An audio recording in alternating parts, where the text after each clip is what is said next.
দেখছেন যে আপনারা একবারে খাঁটি মৌমাছির চাক থেকে সংগ্রহ করা মধু, এটি এই ভাই সংগ্রহ করেছেন। এই সনাতন পদ্ধতি ধুমা জ্বালিয়ে হচ্ছে আপনার মূলত সংগ্রহ করা হয় আমাদের বাংলাদেশে। দেখছেন যে এই মধু এপাশেও রয়েছে। এটাই পুরাই মধু হয়েছে চাকটায়, এবং এইটা পুরাই চাকটায় মধু গেছে। একটু বের করে দেখেন আমাদের, তো দেখি কিভাবে মধুটা মূলত এখানে আছে আর কি। এই যে মধু সব এটা চাপ দিলেই মধু পড়বে না? চাপ দিলেই মধুটা পড়বে একেবারে মানে খাঁটি। হ্যাঁ, একবারে খাঁটি মধু।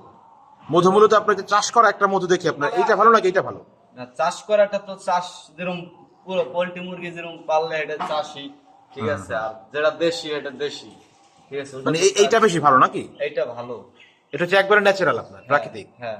আর ওইটাও তো দেখি যে ফুল থেকে সংগ্রহ করে, ওই যে আপনার ওইটা ফুল হারা চেনিটা এই ক্ষেতের ভেতর দেয়, হারা ওই ভেতর চেনি দিয়ে তার মধুটা বানায়। একেবারে দেখছেন খাঁটি মধু, কেবল কাইটে আনছি মধুর। এখানে কতটুকু হইতে পারে ধারণা? এখানে ধরেন আপনার 2.5 কেজি মধু হবে। 2.5 কেজি মধুর ওজন তো অনেক বেশি হয়। হ্যাঁ, ঘন। এইগুলার বর্তমানে কেজি দাম কিরকম? 1200 টাকা। 1200 টাকা কেজি? হ্যাঁ। এটা আপনি বের করবেন না, যে চিপড়ে বার করতে না? এটা পাত্রী আইন না, এর বের করতে দেখা আমাদের দেখেন বের করে। দেখছেন যে একেবারে সনাতন পদ্ধতিতে এই মধু সংগ্রহ করছে মধু চাষী। এই যে মধুর চাক কাটতাছি আমি, এখন হাত দিয়ে পোকাটা ফেলাবো। দেখেন আপনারা, হাত দিয়ে পোক খাইতে আছি। আপনাকে এমনিতে ফুল ফুটাবে না এই পোকে? না, এখানে এখন চলে যাওয়ার সময় হয়েছে, ঠিক আছে। চলে যাবে এখানে যার যার প্রান্তে, সব গোপালগঞ্জ চলে যাবে এই মধুর চাক।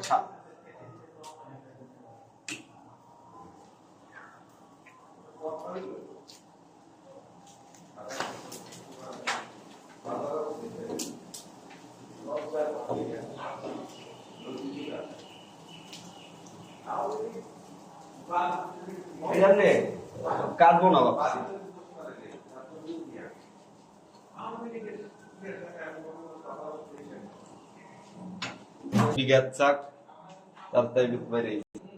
একেবারে ন্যাচারাল সংগ্রহ করা মধু দেখছেন।